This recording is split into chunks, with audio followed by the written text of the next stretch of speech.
Quando Mike e eu estávamos com uns 16 anos, começamos a ter problemas na escola.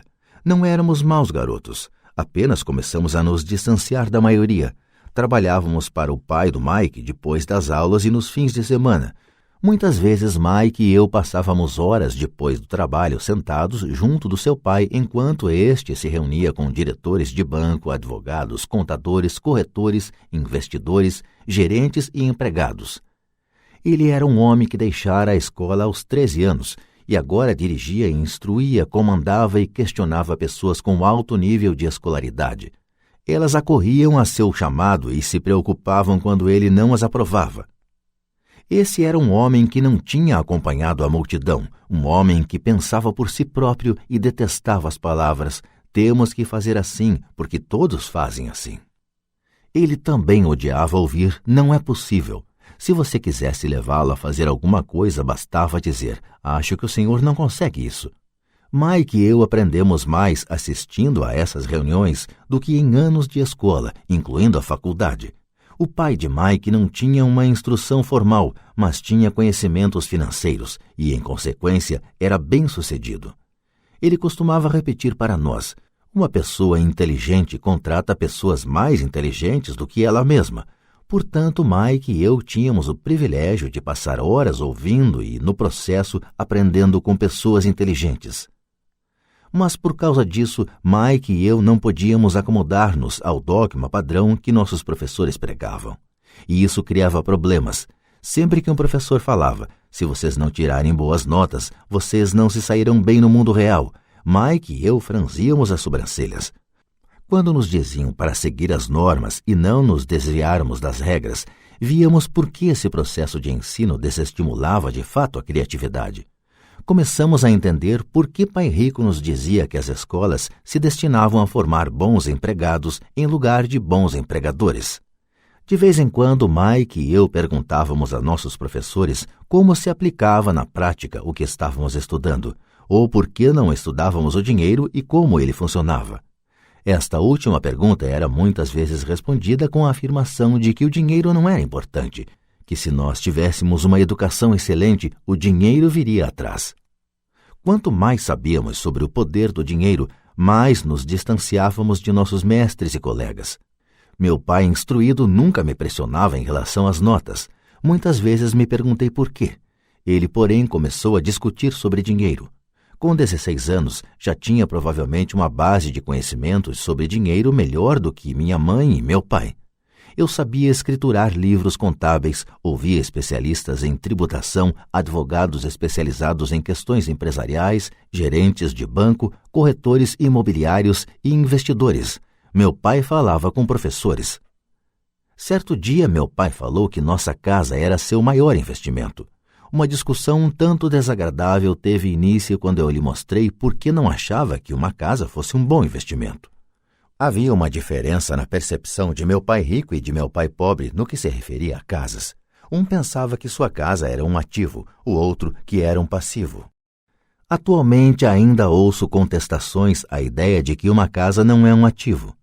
E sei que, para a maioria das pessoas, ela é não só o seu maior investimento, como também seu sonho. E sermos donos de nossa moradia é melhor do que nada. Eu ofereço simplesmente uma maneira alternativa de encarar esse dogma popular. Se minha mulher e eu fôssemos comprar uma casa maior, mais vistosa, nós a encararíamos não como um ativo, mas como um passivo, já que iria tirar dinheiro de nossos bolsos. Aqui vai o argumento que desenvolvo. Na verdade, não espero que a maioria das pessoas concorde com ele, uma vez que um lar agradável é um fator emocional. E no que se refere a dinheiro, grandes emoções tendem a reduzir a inteligência financeira. 1. Em relação a casas, destaco que, em geral, as pessoas passam a vida pagando por uma moradia que nunca será delas. Em outras palavras, compra-se uma casa nova a cada tantos anos, incorrendo cada vez em um novo empréstimo de 30 anos sobre a casa anterior. 2. Apesar de poderem deduzir os juros da hipoteca para fins de imposto de renda, as pessoas pagam todas as demais despesas com o dinheiro que sobra depois de pago o imposto, mesmo depois que liquidam a hipoteca. 3. Imposto sobre a propriedade. Os pais de minha mulher ficaram chocados quando os impostos sobre a propriedade relativos à sua residência aumentaram para $1.000 mensais. Isso ocorreu após sua aposentadoria, de modo que o aumento pressionou seu orçamento e eles se viram obrigados a mudar de casa. 4. O valor dos imóveis nem sempre aumenta. Em 1997, enquanto escrevo este livro, eu tenho amigos que devem $1 milhão por imóveis que só conseguiriam vender por $700 mil. 5. As maiores perdas são as das oportunidades que não foram aproveitadas. Se todo o seu dinheiro está comprometido com o imóvel onde mora, você pode ser obrigado a trabalhar mais porque todo o seu dinheiro continua saindo na coluna das despesas, o padrão clássico do fluxo de caixa da classe média, em lugar de aumentar a coluna dos ativos. Se um jovem casal destinasse uma soma maior à aquisição de ativos, mais tarde teria maiores facilidades, especialmente estaria preparado para pagar os estudos superiores de seus filhos. Seus ativos teriam aumentado e estariam disponíveis para cobrir despesas. Com excessiva frequência, um imóvel residencial só serve como meio de incorrer em empréstimos hipotecários para pagar despesas crescentes.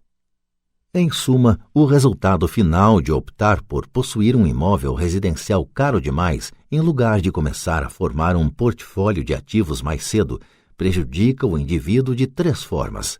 1. Perda de tempo, porque outros ativos poderiam ter registrado aumento em seu valor. 2.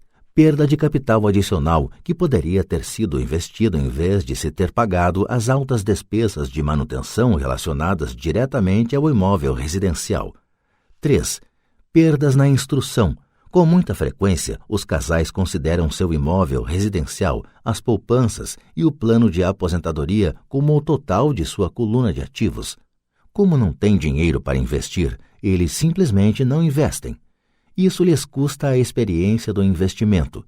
Quase nunca conseguem tornar-se o que o mundo dos investimentos denomina um investidor sofisticado, e os melhores investimentos são em geral oferecidos aos investidores sofisticados, que por sua vez vendem-nos às pessoas que buscam a segurança. A demonstração financeira de meu pai instruído é a melhor demonstração da vida de alguém que está na corrida dos ratos. Suas despesas sempre acompanharam sua renda, de modo que nunca investiu em ativos.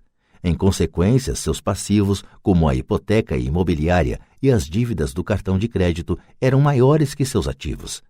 A demonstração financeira pessoal de pai rico, por outro lado, reflete os resultados de uma vida dedicada ao investimento e à minimização do passivo. Uma revisão da demonstração financeira de meu pai rico mostra por que os ricos ficam mais ricos. A coluna dos ativos gera renda mais do que suficiente para cobrir as despesas, com o saldo reinvestido na coluna dos ativos.